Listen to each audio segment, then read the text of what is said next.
అఖిలజ్ఞుడవు నీవెరుగని ఏమి గలదు తన్నిన నా భావము నీకు తెలియు కావున మధ్య పగలయు కరుణావాది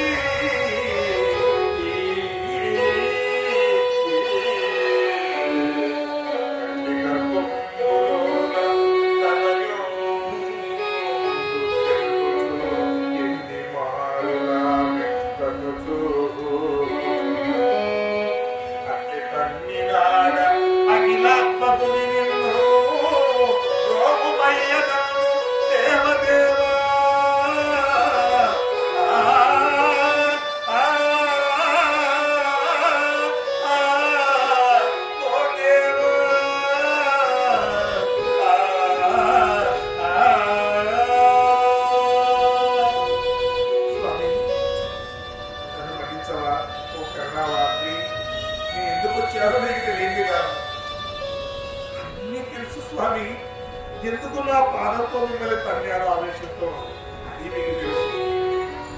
పరమాణువు కన్నా తక్కువైనటువంటి వాడు స్వామి.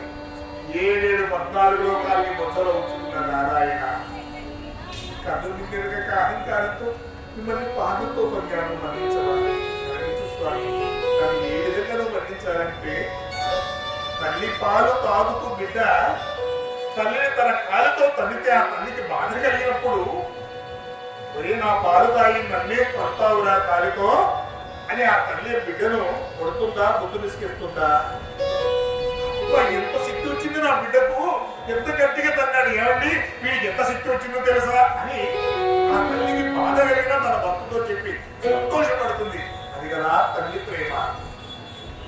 అందుకని అమ్మ అన్నారు. అమ్మలను కన్నా అమ్మ కదా, అది కదా తల్లి ప్రేమ. అన్ని లోకాల మధ్యలో ఉంటున్న నారాయణ తల్లి తల్లి సర్వం మీరే కదా. కనుక అలా బిడ్డను తల్లి క్షమించినట్లుగా నన్ను కూడా మన్నించు తండ్రిని పాదాల భయపడి కన్నీటితో పాదచాల చేశాడు నారాయణ.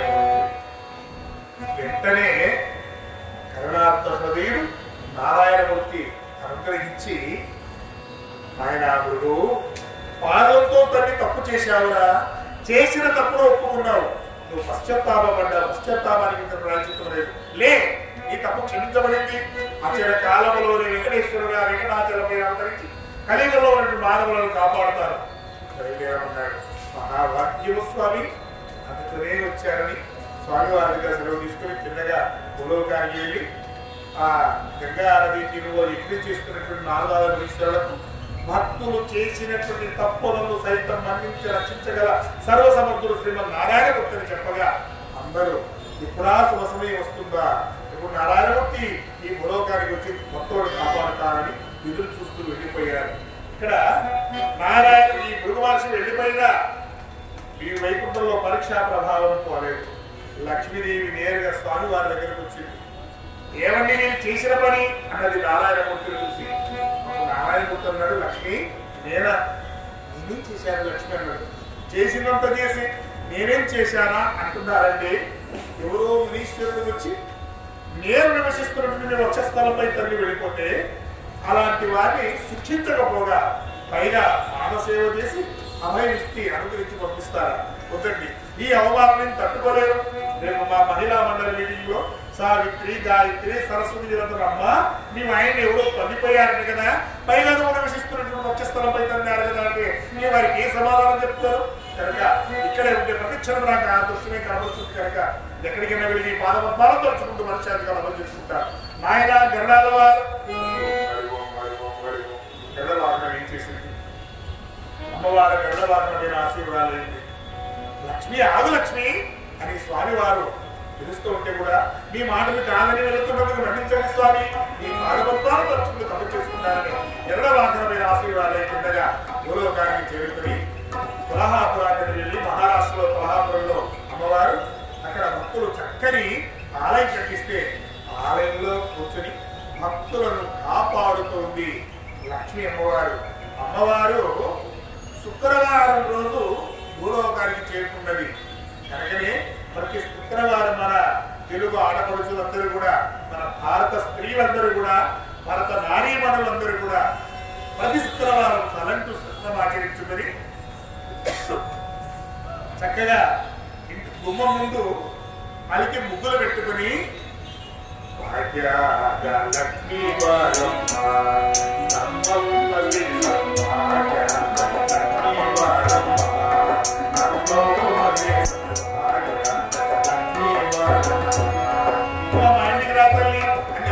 ఆహ్వానిస్తే లక్ష్మి రాజ్యం కలుగుతుంది కనుక శుక్రవారం రోజు అందరూ స్నానం ఆచరిస్తారు. ఈ విధంగా లక్ష్మీ అమ్మవారు భూలోకాన్ని చేరుకున్నది. ఇక శుక్రవారం నుండి శనివారం అంటే ఈరోజు అయ్యేసరికి నారాయణమూర్తికి కొన్ని యుగాలు గడిచినంత వరైపోయింది. భార్య తన దగ్గర ఉన్నప్పుడు భార్య విలువ తెలియదు. భర్తను వదిలి వాళ్ళ అమ్మగారింటికో బంధువుల ఇంటికి వెళ్ళినప్పుడు అప్పుడు వారి పరిస్థితి తెలుస్తుంది. పాపం అన్నం వండుకోలేదు. అన్నం వండుకుంటే సరిగా ఎన్ని నీళ్లు పోయాలో ఎన్ని బియ్యం పోయాలో అసలు కొంతమందికి స్టవ్ వెలిగించేది కూడా తెలియదు. పాపం కొంతమంది బ్రహ్మాండంగా ట్రైనింగ్ అవుతారు అనుకోండి, అది వేరే విషయం. ఇక్కడ స్వామివారు లక్ష్మీ అమ్మవారి వియోగం భరించలేకపోయారు.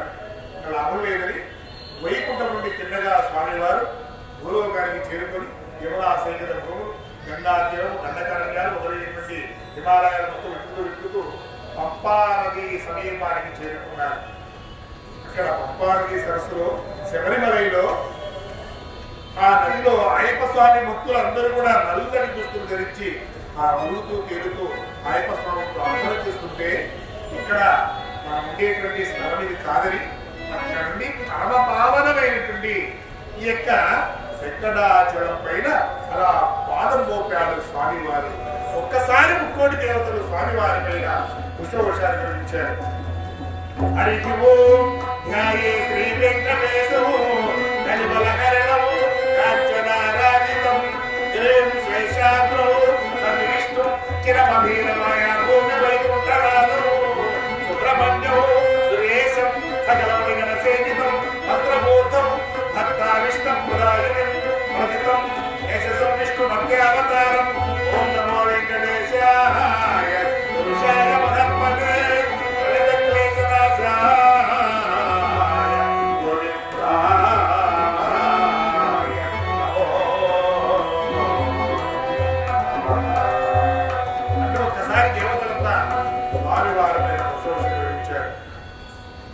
సర్వ పాపాని వేం ప్రాగుకు కటస్థ దాకుంచతే తస్మాత్ వెంకట శైలోయం లోకే ఖ్యాత కీర్తిమాన్ అని శాస్త్రం.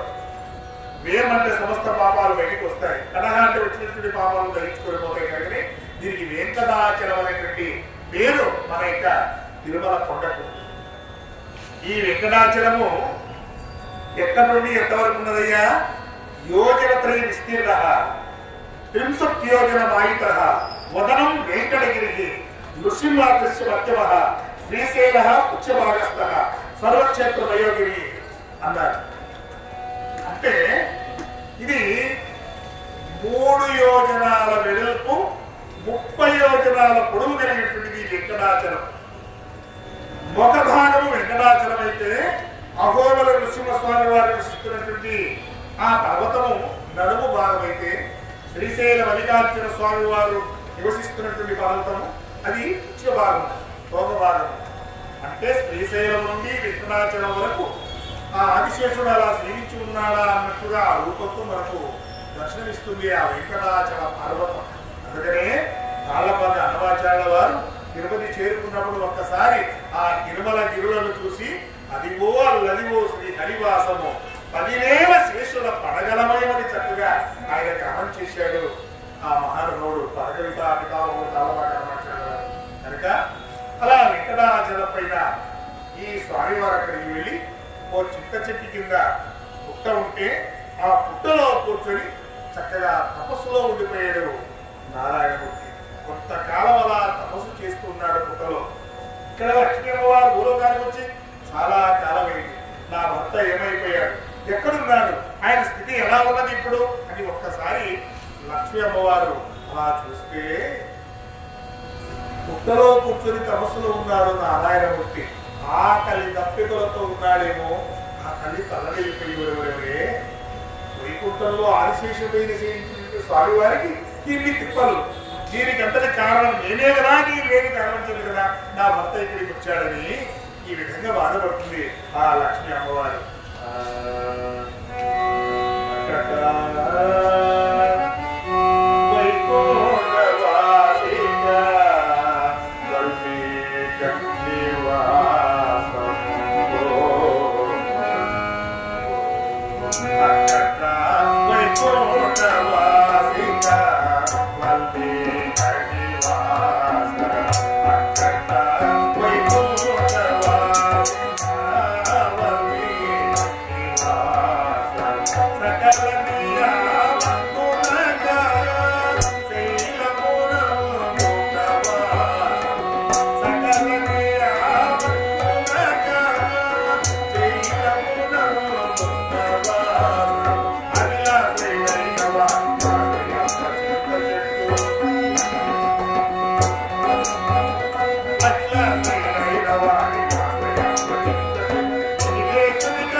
స్వామివారికి ఈ పుట్ట ఆశ్రమైపోయిందా?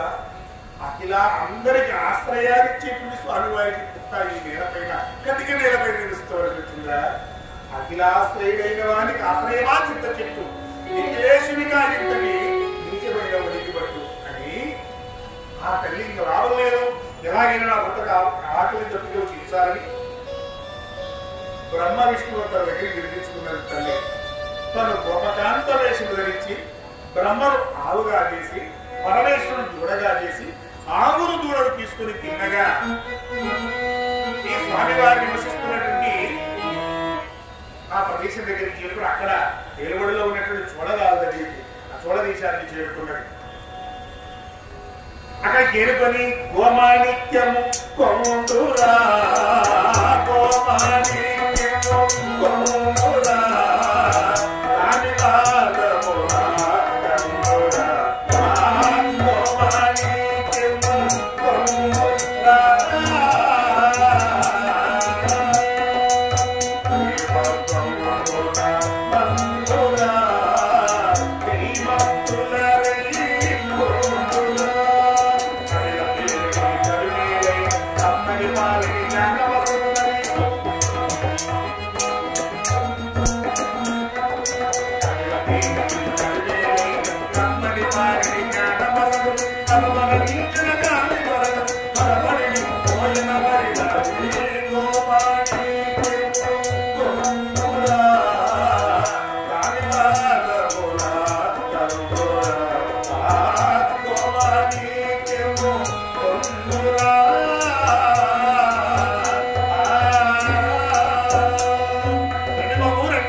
మాణిక్యము లాంటి ఆవు, బంగారం లాంటి దూడ. ఈ ఆవు దూడలు ఉన్న చోట సిరులు అదుగుతాయి. ఈ ఆవు పాలు తాగితే చాలు సకల శుభాలు కలుగుతాయి, సకల రోగాలన్నీ నశించిపోతాయి. ఎన్ని ఆవు విక్రయం తీసుకోండి అని ఆవును దూడలు తీసుకుంటే చూడగాదు భార్య చూసి తన కుమారునికి పాలు కావాలి అని అడిగినంత వెల ఇచ్చి ఆవును దూడలు తీసుకున్నది.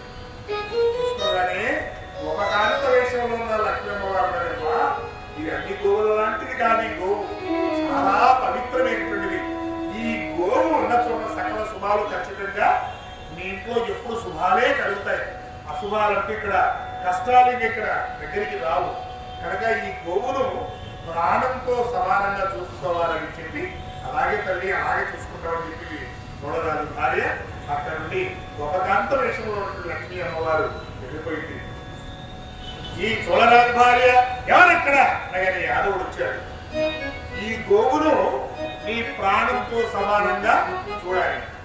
ప్రతి నిత్యం దీని పాలు నా కళయితే నువ్వు తీయాలి, అర్థమైందా?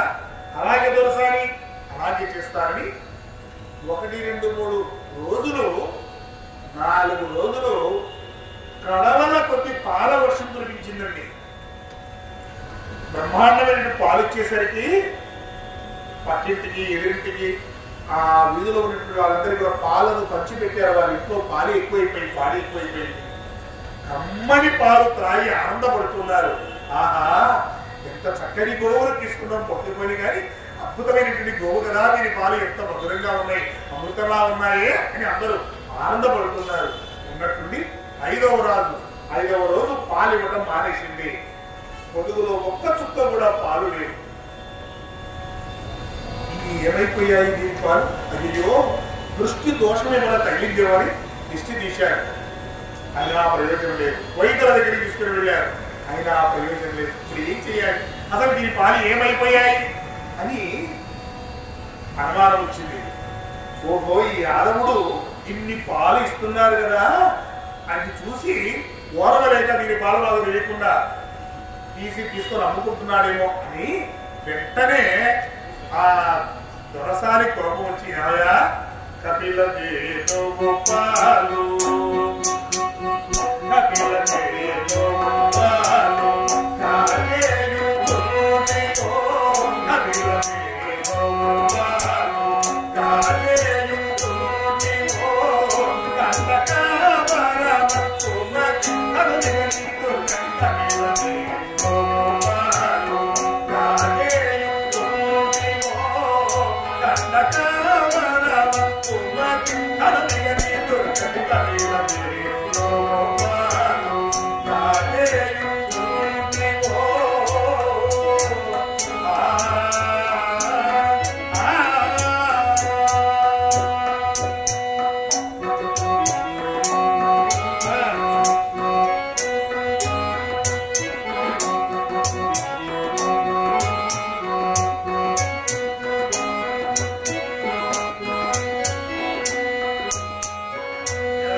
ఏ లోటు జరిగిందని ఇలాంటి పని చేస్తున్నావు అని యాదవుని పిలిపించి, ఇలా చెబితే కుదరదు, నీకు పైన శిక్ష విధిస్తే తప్ప నువ్వు మాట వినేట్లుగా లేదు, ఇక్కడ పిలవండి అంటుంటే యాదవుడు గౌరవ అక్కడికి వచ్చి, అమ్మా నిజంగా నాకు ఏ పాపము తెలియదమ్మా అంటూ అని నగొల్లడు గడగడలాడుతూ రసాని నేనేమి ఎరుగా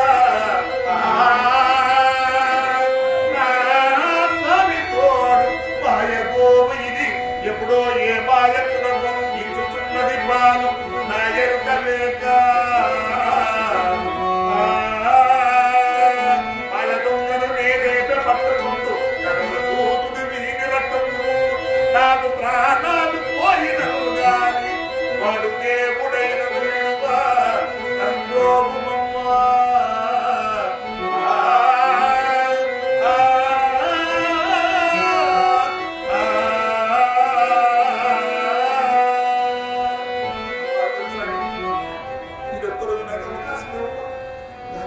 ఏమవుతున్నాయో కనిపెట్టి తప్పకుండా ఆ పాలకొందరు పట్టుకుంటారు, ఇదొక్కరు నాకు అవకాశము అని యాదవుడు అడుగుతూ ఉంటే, ఏనాడు తప్పు చేయనటువంటి వాడు కనుక మొదటి తప్పుగా భావించి ఇదొక్క రోజు నీకు అవకాశం ఇస్తున్నాను. రేపు దాని పాలు ఏమవుతున్నాయో చెప్పలేదంటే రాజుగారి చెప్పి నీకు చిరచేతన తప్పదు, జాగ్రత్త అని చెప్పి పంపించేసింది దొరసాని గారు. ఆ మరుసటి రోజు ఆవును తీసుకొని తిరుమల కొండకి వెళ్ళాడు యాదవుడు. తన కన్నంతా ఆవు పైన వేసి ఉంచాడు. అసలు దీని పాలు ఏమవుతున్నాయి, ఎక్కడికి వెళుతున్నాయి అని చూస్తూ ఉన్నాడు. మధ్యాహ్న సమయంలో పొదల చాటు నుండి, రాళ్ల చాటు నుండి, చెట్ల చాటు నుండి గమగమా పరిగెత్తుకుని వెళుతుంది ఆ కపిల దేనువు. చూశాడు ఈ యాదవుడు. కోసి దొంగకుండా ఎంత పనికొచ్చావే, అసలు నన్ను కన్ను కప్పేయకుండా బయలుదేరుతున్నావా, నీ సంగతి తెలుస్తాను అని గొడ్డలి భుజం పైన పెట్టుకుంటాను. వెనకాల పరిగెత్తుకుంటూ వెళ్తున్నాడు. నేరుగా ఎక్కడికి వెళ్ళిందండి, ఆ చింత చెట్టు దగ్గర పుట్ట దగ్గరికి వెళ్ళింది. చింత చెట్టు కింద ఉన్న పుట్ట దగ్గరికి వెళ్ళి పుట్టలో పొదుగులు జారవించి అలా పాల వర్షం కురిపిస్తుంది. ఈ యొక్క కపిలదేను అభిమానం చూశాడు యాదవుడు. అప్పుడు ఎంత పనికొచ్చావే, అసలు పాలంతా పుట్టలో పోస్తున్నావా, నీ సంగతి తెలుస్తాను. నీ కారణంగా నేను దొరసాని గారి దగ్గర దొంగని ముద్రపడ్డాను. ఈ గుడ్డలతో నేను ఇక్కడే నరికేస్తానంటూ ఒక్కసారి ఆ గుడ్డల్ని అమాంతం అలా పైకెత్తిపోతున్నాడు, కొట్టబోతున్నాడు. లోపల ఉన్నాడండి సుభక్త అన్నంలోకి స్నాత్మార్థం సహచేయ సరేవ నరకం పుట్టే అవదా చంద్రతారకమని తన భక్తులను కాపాడేందుకు వచ్చినటువంటి స్వామివారి ఎదుట తన భక్తులకు హాని కలుగుతుంటే తను చూస్తూ ఉన్నట్లయితే సూర్య చంద్రాదులు ఉన్నంత కాలము భగవంతుడైనా ఎవరైనా నరకలో ఉండవలసి వస్తుంది అని శాస్త్రం. ఒక్కసారి అది గమనించినటువంటి స్వామివారు కొల్లడు పట్టిన బట్టలి జన్మము కోరి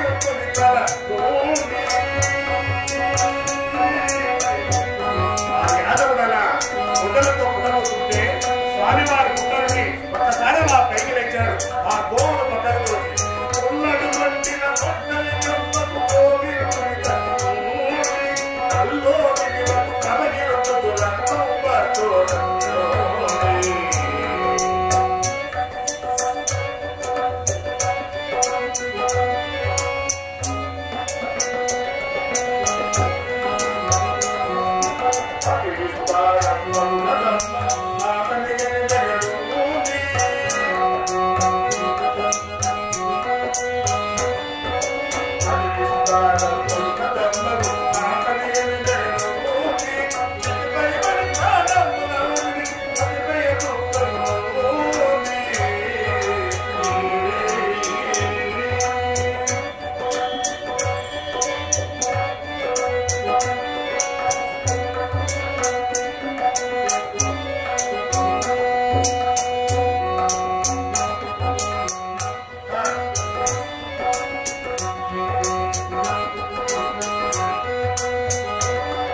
కలగి ఆవును పక్కకు దోచి స్వామివారి పుట్ట నుండి ఒకసారి అలా పైకి లేచాడు. లేగానే యాదవుని దెబ్బ స్వామివారి తలపై ఏటది 7 తాడు చెట్ల ప్రమాణంతో రక్తం పైకి చువ్వున అలా పైకి తిరిగి రక్తపు మడుగుగా మారింది. ఆ దృశ్యం చూసిన యాదవుడు వెంటనే ఊపిరి ఆగిపోయి అక్కడే ప్రాణాలను వదిలిపెట్టాడు. జై లక్ష్మీ రమణ గోవింద హరి. భక్తులందరూ గట్టిగా గోవింద నామస్మరణ చేయాలి. ఏడుమంగళవాడ వెంకటరమణ గోవింద, ఆదరముక్కలవాడ అనాథరక్షక గోవింద. యాదవుడు మరణించాడు. ఆ గోవు పైన రక్తపు మరకలు పడ్డాయి. నేరుగా చోళరాజ్యానికి వెళ్ళింది గోవు. మురళిగిద్దరు పెడుతుంటే కన్నీరు కారుస్తుంటే చూడరాదు చూసి కళ్ళదేరు కన్నీరు కారుస్తుంది. మన ఊరికి ఈ రాజ్యానికి అరిష్టం కదా, ఈ కళ్ళదేరు కన్నీరు కారదు. అసలు ఏం జరిగిందని చూస్తే రక్తపు మరకలు కనిపించాయి. దాన్ని అనుసరిస్తూ వస్తున్నాడు.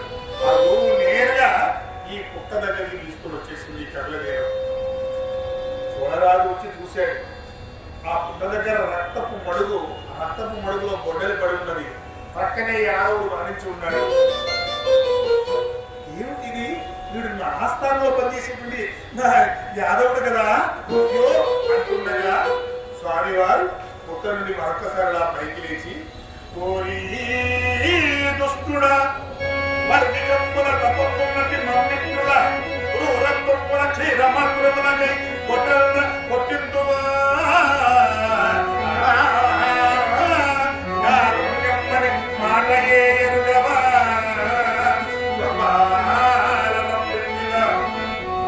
సదాచారములు లేక నీలిక విశాసత్వము ప్రాపింపుమా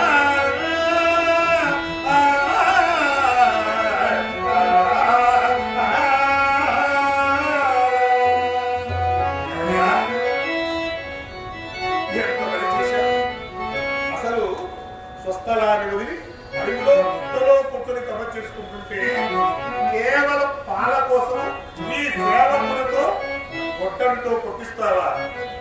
శారాచారాలు మర్చిపోయి ఈ పని చేస్తావా? కనుక నీకు పిశాచంతో వర్తించడాక ఆశించాడు స్వామివారు. గడగడగడలాడిపోయాడు చూడరాజు. వెంటనే స్వామివారి పాదాలు పట్టుకొని స్వామి నారాయణ అన్నగా శరణం నాస్తి త్వమేవ శరణం మమ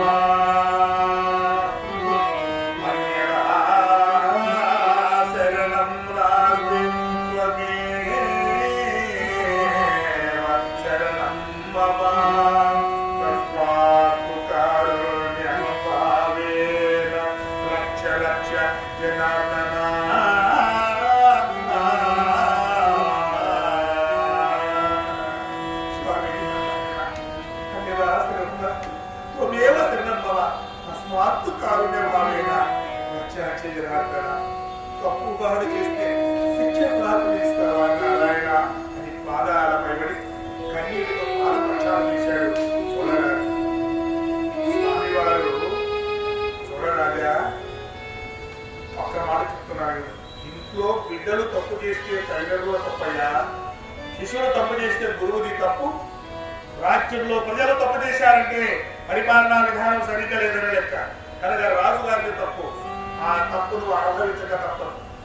కనుక నువ్వు నాకు ప్రియభక్తుడు కనుక నీకు ఒక భావిస్తున్నాను.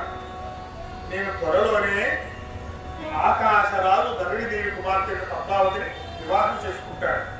ఆ వివాహ సమయంలో మా మామగారు ఆకాశరాజు నవరత్న రంజితమైనటువంటి కిరీటాన్ని నాకు బహుకరిస్తాడు.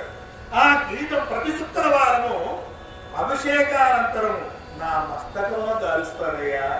ఆ భాగానికి నా అక్షుల నుండి ఆ కళ్ళ నుండి నీటి బిందువులు వస్తాయి. అప్పుడు ఈ పిశాచత్వాన్ని 7-6 గడియలు నిన్ను నా తలపైన ఉంచుకుంటానయ్యా చూడరాజు అన్నాడు. ఆ మానవుడి చూడరాజు స్వామివారికి వస్తుంది, స్వామి తలపైన కాకుండా నీ పాదాలపై ఉండేట్టుగా అనుగ్రహించమన్నాడు. ఆ మాట విన్న స్వామివారు అన్నాడు, చూడు చూడరాజా, శిక్షించినటువంటి బిడ్డలపైన తల్లిదండ్రుల వాత్సల్యం అధికంగా ఉంటుంది కనుక నువ్వు తలపైన ఉన్నా పాదాల దగ్గర ఉన్నా ఎప్పుడు నా హృదయంలో ఉంటావయ్యా చూడరాజా అన్నాడు. ఇంకో మాట చెప్పాడు, ఓ చూడరాజా, ఇది నిర్వహణలో ప్రాణాలు కోల్పోయాడు యాదవుడు కనుక ఈ కలియుగానికి రాగానే మొట్టమొదటి దర్శనం అతను యాదవుడు తీసుకున్నాడు కనుక కలియుగాంతం వరకు ప్రథమ దర్శనం ఈ యాదవుని యొక్క వంశస్థులకే ప్రథమ దర్శనం ఉంటుంది అని అనుకరించాడు స్వామివారు. ఇప్పటికి కూడా తిరుమల కొండ పైన సన్నిధితుల్లా అనే పేరుతో మొట్టమొదటి దర్శనం యాదవులకే ఉంటుంది. వారి యొక్క వంశమే ఇప్పటికి కూడా తిరుమల కొండ పైన ఆనవాయితీ ప్రకారం జరుగుతూ ఉంది. మీరు తెలుసుకోవచ్చు కూడా. అలా అనుగ్రహించాడు. మహాభాగ్యము స్వామి అని వెంటనే వికార చేష్టలు చేస్తూ చూడరాజు వెళ్ళిపోయాడు. స్వామివారి గాయమైంది. ఈ గాయాన్ని బాగు చేసుకోవాలని నారాయణమూర్తి తిన్నాగా అలా బృహస్పతిని నిర్మించుకున్నాడు. ఇది మందు చెప్పమన్నాడు. గాయానికి ఏ మందులు చెబితే ఆ మందు పెట్టి ఈ గాయం బాగవుతుందంటే బృహస్పతి స్వామి దగ్గరికి చేరుకుని నమస్కరించి, నీకు నేను మందు చెప్పాలా స్వామి? మీకు తెలియని విషయం ప్రపంచంలో ఏమైనా ఉంటుందా? అన్నీ తెలిసినా మళ్ళీ నన్ను అడుగుతున్నారు కనుక ఒక మాట చెప్తున్నా. క్షీర మౌదుమ్మరమ్మ దేవ కళాకాంతడు నేల ఎక్కువ రమాకాంత అక్షతో మరి కాల్చి కామన్నాడు. ఇది మర్రిపాలలో జిల్లేడు పత్తినద్ది గాయం తగిలినటువంటి చోట పెడితే గాయం బాగా అవుతుందని చెప్పారు. ఆ కారణం చేత చెప్పేసి బృహస్పతి వెళ్ళిపోయాడు. ఈ స్వామివారు తిరుమలకుండా తిరుగుతూ వరాహ స్వామివారు ఉన్నటువంటి వరాహదేవుడు స్వామివారిని చూశాడు. స్వామివారు ఇలా వస్తున్నాడు నైరాక్షుడు అని ఆయన ముందు చెప్తుంటే స్వామివారు చెట్టు చాటుకు వెళ్ళాడు. నేరుగా వరాహదేవుడు స్వామివారి దగ్గరికి వెళ్ళి, ఏంటి స్వామి మీరు ఇలా ఒంటరిగా వచ్చారేమిటి అని అడుగుతుంటే జరిగిన విషయం అంతా చెప్పాడు.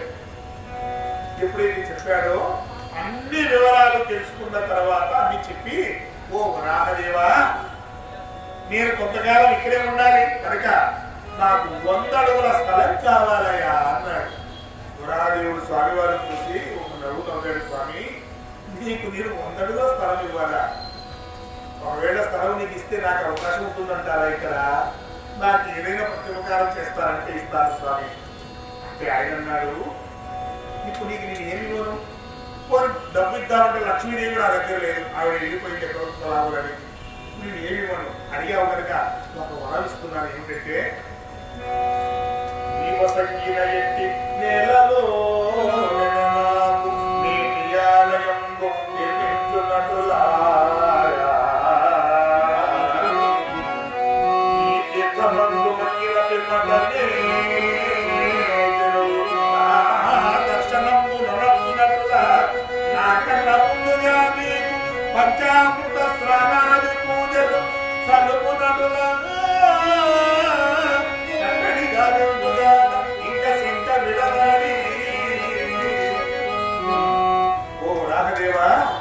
నువ్వు ఇచ్చినటువంటి ఆ స్థలంలోనే నేను ఆలయం కట్టుకొని ఉంటాను. నాకన్నా ముందుగా నీకు పంచామృత స్నానాది పూజలు నాకన్నా ముందుగా నీకు చేస్తాడు. నీ పుష్కరంలో స్నానం చేసి నిన్ను దర్శించుకున్న తర్వాతనే నన్ను దర్శించుకుంటారు. అలా దర్శించుకున్నట్లయితేనే తిరుమల యాత్రకు వచ్చినటువంటి భక్తుల యొక్క ఆ యాత్ర ఫలితం వారికి దక్కుతుంది. నన్ను దర్శించుకొని నిన్ను దర్శించుకోకుండా వెళితే ఆ ఫలితం అనేది వారికి ఉండదు అని స్వయంగా స్వామివారి చెప్పినటువంటి మాట నా మాట కాదు. అందరూ బాగా గుర్తు పెట్టుకోవాలి. తిరుమల కొండకు వెళ్ళి అయ్యో సమయం అయిపోతుంది ఇప్పుడు వెంటనే వెళ్ళాలి అని స్వామివారిని చూసి వెనక్కి రావటం కాదు. వరాహదేవుని కూడా దర్శించుకోవాలి. ఒకవేళ సమయం లేదనుకోండి, స్వామివారిని దర్శించుకున్న తర్వాతనైనా వరాహదేవుని దర్శించుకుంటే తప్ప ఫలితం వస్తుంది. కనుక ముందుగానే మామూలుగా అయితే ముందుగా వరాహకృష్ణలో స్నానం చేసి స్వామివారిని వరాహదేవుని దర్శించుకున్న తర్వాతనే వెంకటేశ్వర స్వామిని దర్శించుకోవాలి. అది స్వామివారు చెప్పినటువంటి మాట. ఇప్పుడు మన వాళ్ళకి సమయం ఉండదు కనుక పోని స్వామివారిని దర్శించుకున్న తర్వాతనైనా వరాహదేవుని దర్శించుకుంటే ఆ ఫలితం అనేది తప్పకుండా వస్తుంది. ఈ విషయం అందరూ గుర్తు పెట్టుకోవాలి. కనుక తిరుమల కొండకు వెళ్ళేటువంటి వాళ్ళు కూడా పాదరక్షలతో కొండపైన తిరగకూడదు. ఆ మాడవీధులలో ఎప్పుడు కూడా పాదరక్షలు వేసుకోకూడదు. సర్వదేవతలు తిరిగేటువంటి పరమ పవిత్రమైన ప్రదేశం అది. ఎందుకంటే ఇది సాలగ్రామమైనటువంటి పవిత్రమైనటువంటి తిరుమల కొండ కనుక ఆ కొండ చాలా పవిత్రమైనటువంటి పాదరక్షలతో అసలు ఆ మాడవీధిలో తిరగకూడదని ఆనాడు అన్నమయ్యే అన్నమయ్యకి చెప్పినటువంటి మాట. ఇంటి సాలగ్రామమై గిరిద్రమమున చెప్పు కాలు నెక్కుట తప్పిదమ్ము వారిని మూడించి చూడుకు ఈ పర్వతమై మనం వెలుగులో మానవుడు అని చెప్పినట్టు అన్నమయ్య. కనుక అలాంటి పవిత్రమైనటువంటి తిరుమల కొండ ఈ యొక్క స్వామివారు ఆ వరాహదేవుని అలా అనుగ్రహించాడు. వెంటనే వరాహదేవుడే వెళ్ళి 100 అడుగుల స్థలాన్ని తనే కొలిసిచ్చాడు. ఎందుకంటే ఒక అడుగుతో ఈ భూమిని, ఒక అడుగుతో ఆకాశాన్ని ఆక్రమించాడు స్వామివారు. కనుక మొత్తం రావలేదని స్వామివారిని నేనే కొలిసిస్తానని వరాహదేవుడే 100 అడుగుల స్థలం స్వామివారిని కొలిసిచ్చాడు. కానీ వరాహదేవుడికి ఆ 100 అడుగులే మిగిలింది. ఆలయం మాత్రమే. తిరుమల కొండ మొత్తం మన స్వామివారి ఆక్రమించుకున్నారు. అలాగా ఎప్పుడైతే ఏనాటి నుండో స్వామివారి సేవ చేస్తూ ఉన్నది ఎవరు? ముగ్గుల అమ్మవారు. పూర్వజన్మలో ఈ తల్లి యశోదాదేవి కృష్ణ పరమాత్మను పెంచినటువంటి తల్లి. ఆయన 8 పెళ్లిని చేసుకున్న ఒక పెళ్లి కూడా కళ్ళతో చూడలేదని బాధపడుతుంటే స్వామివారిని అనుగ్రహించాడమ్మా, ఖరీదులో నా పెళ్లి నీ చేతుల మీదుగా చేతులు అని అనుగ్రహించాడు. కనుక ఆ యశోదాదేవి ఒకలమాలి కాబట్టి ఆ వరాహదేవుడు సేవిస్తోంది. నేరుగా స్వామివారి సేవకి పంపించాడు వరాహదేవుడు. వెంటనే స్వామివారి దగ్గరికి చేరుకున్నది ఆ తల్లి. చూసి అయ్యో ఈ గాయం ఏందినాయనా అని ఆ స్వామివారి లోపలికి తీసుకుని వెళ్ళి కొన్ని ఔషధాలతో స్వామివారి గాయాన్ని బాగా చేసింది. నారాయణ అని పిలుస్తూ ఒక రోజు అనుమానం వచ్చింది ఈ తల్లికి. అసలు నేను ఎవరు పిలవాలా అమ్మా అని ఆయన పిలుస్తున్నాడు. రానాయన అని ఆవిడ పిలుస్తుంది. నీ పేరేమిటి నాయన, అసలు నిన్ను ఏమని పిలవాలి అంటే ఆయన చెప్పాడు, చూడమ్మా సిరియలేదు గాని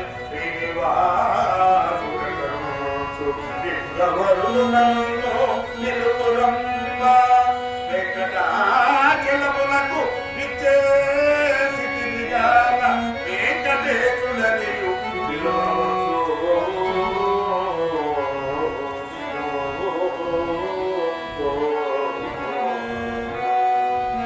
నా దగ్గర లక్ష్మీదేవి లేకపోయినా సిరి లేకపోయినా శ్రీనివాసుడు అంటారు. వెంకటాచలానికి వచ్చారు కూడా వెంకటేశ్వరుడు పిలుస్తారు. నువ్వు ఎలా కృష్ణ పలుకుతారంటే ఆనాటి నుండి వెంకటేశ శ్రీనివాస అని ఏకవచనంతో ఒక తల్లి కదా బిడ్డలు పిలిచేది. ఢిల్లీకి రాజైనా ప్రధానమంత్రి అయినా రాష్ట్రపతి అయినా తల్లి ఒరే నాయన సార్ 2 సార్లు భోంచేతులు కానీ అని తల్లి రోజు ఒరే నాయన త్వరగా రాగా భోంచేతులు కానీ అని అంటుంది. అలా అంటేనే కదా తల్లి తల్లి ప్రేమ. అలా ఆ స్వామివారిని కూడా చక్కగా ఆ ఉత్తరాంబవారు అలా పిలుస్తూ అలా కాలం గడిచిపోతుంది. ఒకరోజు స్వామివారు బ్రహ్మాండంగా అలంకరించుకున్నారు.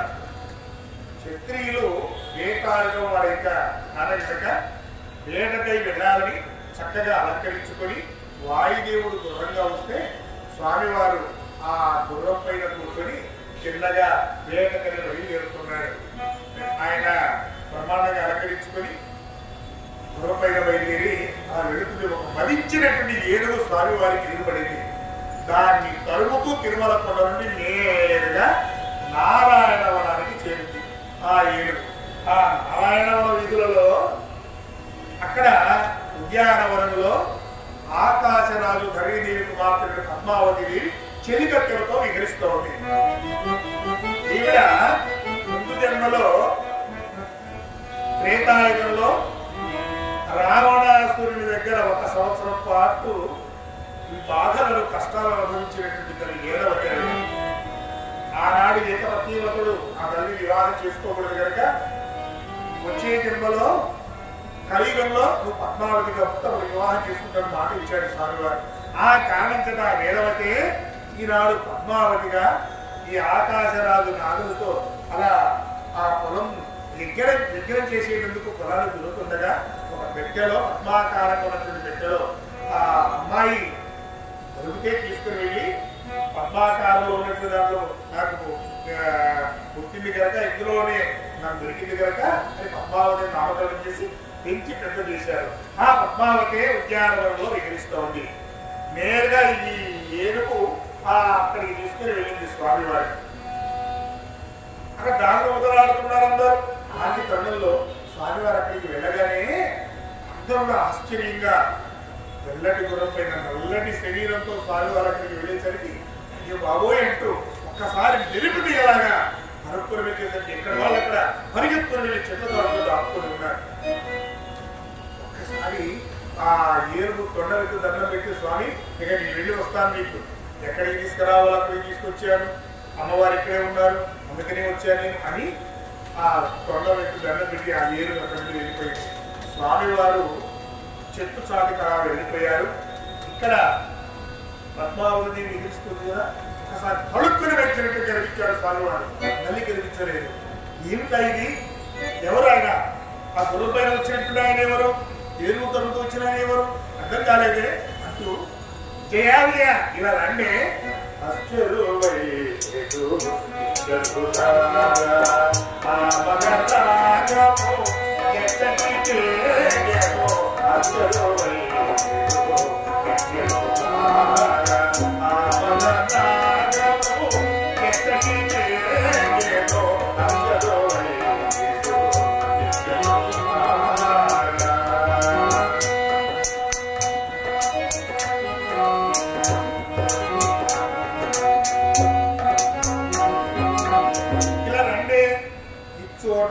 కూర్చొని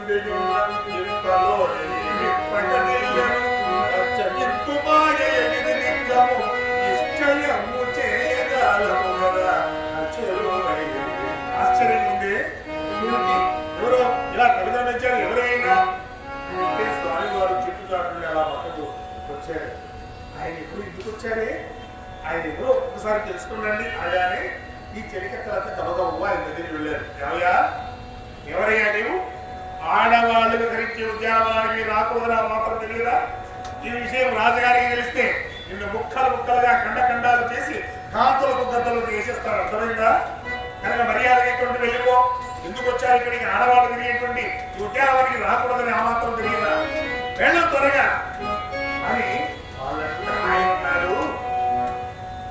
ఇక్కడ ఒక అమ్మాయి నా మనసు దోచుకున్నది, నా మనసు నాకు ఇచ్చేస్తే నా దారిని వెళ్తారన్నాడు ఈయన.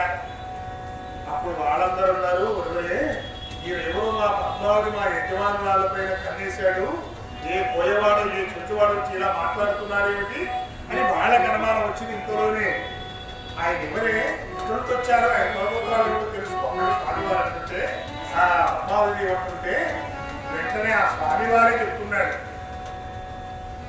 ఏమంటున్నాడు? అది స్వయంగా ఆ పద్మావతి అమ్మవారి మాటలు వినపడ్డాయేమో ఆయనే చెప్తున్నాడు. పావన చంద్రవము చతురా వశిష్ఠ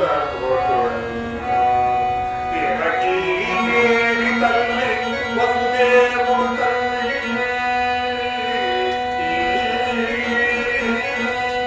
మాది చంద్రవంశము, దేవకి వసుదేవుడు తల్లిదండ్రులు, మా అన్నగారు బలరామదేవుడు, అలాగే పాండవులకు బాహుబలుడు, అర్జునుల ప్రాణసకుడు, ద్రౌపదేవిల చెల్లాయి అని నేనే కృష్ణుడను అని చెప్పగా చెప్తున్నాడు.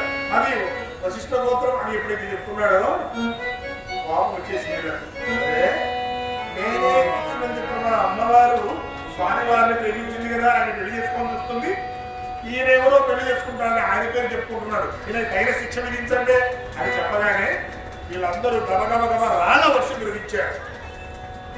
తన పైన రాళ్ల బాధకు తట్టుకోలేక స్వామివారు అక్కడి తిన్నగా బయలుదేరి తిరుమల కొండకు చేరుకొని ముసుగు బిగించుకొని కూర్చొని ఉన్నాడు. ఇంతలోనే ముక్కుల అమ్మవారు వచ్చారు. నాయన వెళ్ళేటప్పుడు ఎంతో సంతోషంగా ఆనందంగా వెళ్ళావు, ఏమైంది నాయన అని దగ్గరికి వెళ్ళి ముసుగు తొలగించి చూస్తే వట్టిని నిండా దెబ్బలు, రాళ్ళ దెబ్బలు, రక్తాలు కదులు కట్టాయి. ఏమిట్రా? అయ్యో ఈ దెబ్బలేమిటి బాబు? రాళ్ళలో పడ్డావా? లేదమ్మా నేను రాళ్ళలో పడలేదు. ఈ దెబ్బలేమిటా? రాళ్ళేనా పైన పడ్డాయమ్మా అన్నాడు ఆయన. రాళ్ళు నీ పైన పడ్డది ఏంటి నాయన అంటే, అమ్మా నేను ఒక అమ్మాయిని చూశాను, నా మనసు దోచుకున్నా నా మనసు నాకిమ్మని అడిగితే రాళ్లతో కొట్టు పంపించారు అనగానే ఆవిడ చెప్పింది, చూడైనా నీ పెళ్లి చేయాలని నేను ఉన్నాను ఇక్కడ.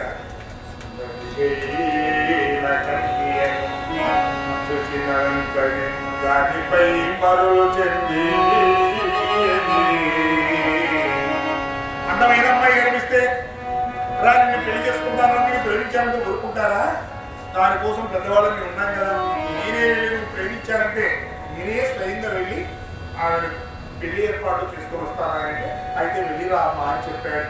వెంటనే అక్కడ స్వామివారి అనుగ్రహిస్తే ఈ ఒకలా అమ్మవారు తిన్నగా అక్కడ నుండి నారాయణవనం బయలుదేరి వస్తోంది.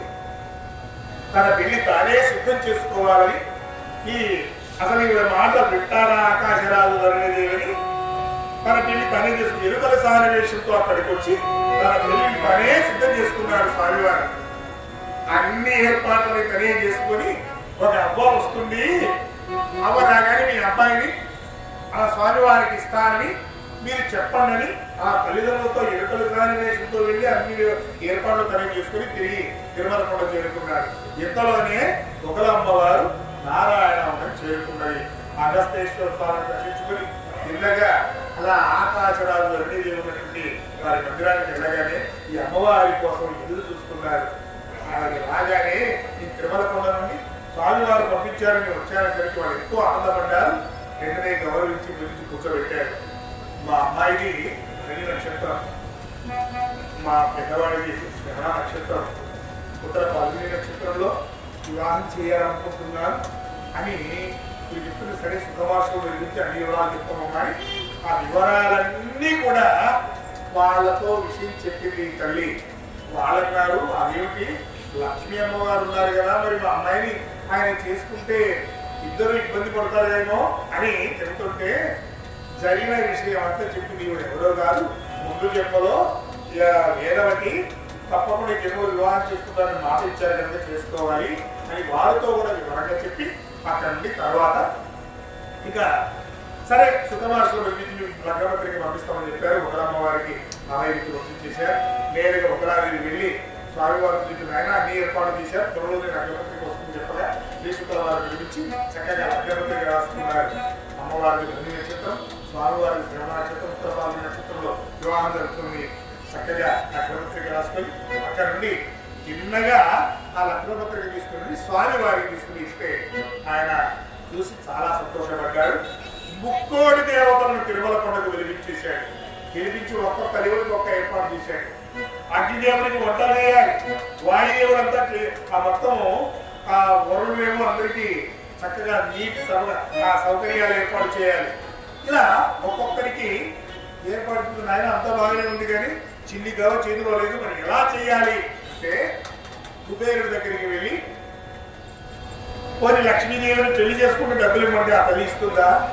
సూర్య భగవాన్ని పంపించి లక్ష్మీదేవుడి పలాపంలో తోడుకోవడం చెప్పాడు. సూర్యుడు వెళ్ళేటందుకు సందేహించాడు. అదేంటి స్వామి, అమ్మ మీ వారు రెండో పెళ్లి చేసుకుంటున్నా, నువ్వు రమ్మంటే ఆవిడ ఊరిక పెట్టి పెడుతుందా స్వామి, నేను వెళ్ళను అన్నాడు. అలా కాదు సూర్యదేవా అని ఆయన వివరం చెప్పి మరి పంపించాడు. వేదవతి విషయం చెప్పు, ఆవిడ ఏమైనా తోడుకోవడం చెప్పాడు. అలా లక్ష్మీ అమ్మవారిని పిలిపించాడు. లక్ష్మీ అమ్మవారు వచ్చింది కానీ నేను పెళ్లి చేసుకుంటాను డబ్బు ఇమ్మంటే ఇస్తుందా? ఏ భార్య ఇస్తుందండి మొత్తం పెళ్లి చేసుకుంటాంటే ఎవరు ఒప్పుకోరు. ఇస్తారనైనా అది అనుభవం కదా, ఎవరు ఇవ్వరు అక్కడ కనుక. ఇక్కడ కుబేరు దగ్గరికి వెళ్ళి 1,14 శ్రీరామ ముద్రికలను అప్పుగా తీసుకుని చక్కగా ప్రతి సంవత్సరము నీకు వడ్డిస్తానయ్యా, కలియుగ అంత్య సమయంలో అసలు కూడా ఇస్తానని చెప్పి భూమి ఆకాశాన్ని శివబ్రహ్మలను సాక్షులుగా ఉంచి అలాగే పంచభూతాలను సాక్షులుగా ఉంచి ఆయనకు పత్రం రాసి ఇచ్చేశారు. తర్వాత అక్కడ కోటి దేవతలతో ఆ స్వామివారు పెళ్లి కుమారుడిగా సిద్ధమై తిరుమల వీధులలో తిరుగుతూ నారాయణవరం చేరుకున్నారు. ఇక్కడ పద్మావతి దేవి ఆ తల్లిదండ్రులు కూడా ఆకాశనాలు జరిగేది బ్రహ్మాండానికి ఏర్పాటు చేశారు. చక్కగా వీళ్ళి అతని తమ్ముడైనటువంటి తొడమా చక్రవర్తి మొదలైనటువంటి వారందరూ కూడా ఆయన ఏర్పాటు చేసినటువంటి విధిలో వీళ్ళంతా బస చేసి ఉన్నారు. పెళ్లి కుమారుడిగా సిద్ధం చేశారు. పెళ్లి కుమార్తెగా అమ్మవారిని సిద్ధం చేశారు. ఇరువురిని ఒక శుభముహూర్తంలో పెళ్లి పీటల పైన కూర్చోబెట్టి 3 దేవతల సమక్షంలో ఒక శుభ ఉత్తర పాల్గొని నక్షత్రంలో స్వామివారు అమ్మవారి గడిలో మాంగళ్య ధారణ చేశాడు. జై లక్ష్మీ రమణ ఏరమణవాడ వెంకటరమణ గోవింద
వివాహం అయిన తర్వాత మళ్ళీ ఎక్కకూడదు కనుక అక్కడ కొంతకాలం ఉండి 6 మాసాల తర్వాత శ్రీవారి పెట్టు నుండి తిరుమల కొండ చేరుకున్నారు. కొంతకాలానికి లక్ష్మీదేవికి పద్మావతి అమ్మవారికి వివాహం వస్తే ముందుకు వచ్చినటువంటి స్వామి వారు అలా నేరుగా శిలారూపంగా అయిపోయారు. అప్పుడు ముసలమ్మ వారు పుష్పమాలగా స్వామివారి మెడలో అయిపోయింది. లక్ష్మీదేవి స్వామివారి వక్షస్థలంలో చేరిపోయింది. ఇక పద్మావతి అక్కడి కిందగా వచ్చి నిత్యారంలో ఉంటున్నారు. అతిథి కూడా స్వామివారికి ఈ విధంగా సేవలు జరుగుతున్నాయి. కలియుగంలో ఉన్నటువంటి మానవులను కాపాడేందుకు అక్షామూర్తిగా తిరుమల పైన అవతరించినటువంటి స్వామివారి కళ్యాణ గాథను ఇంతవరకు మీ అందరికీ కూడా ఆ వెంకటేశ్వర స్వామి వారు ఆయన అష్టైశ్వర్య భగవానికి సర్వదా రక్షించాలని ఆశాల కోరుకుంటూ చక్కని అవకాశం కలిగిన ధర్మప్రచార పరిషత్తు వారికి చక్కని వాయిద్య విద్వాంసులు గురుదేవుల భారవతంలో జన్మనిచ్చిన దళితుల భావం నమస్కరిస్తూ ఏడు కొండలపైన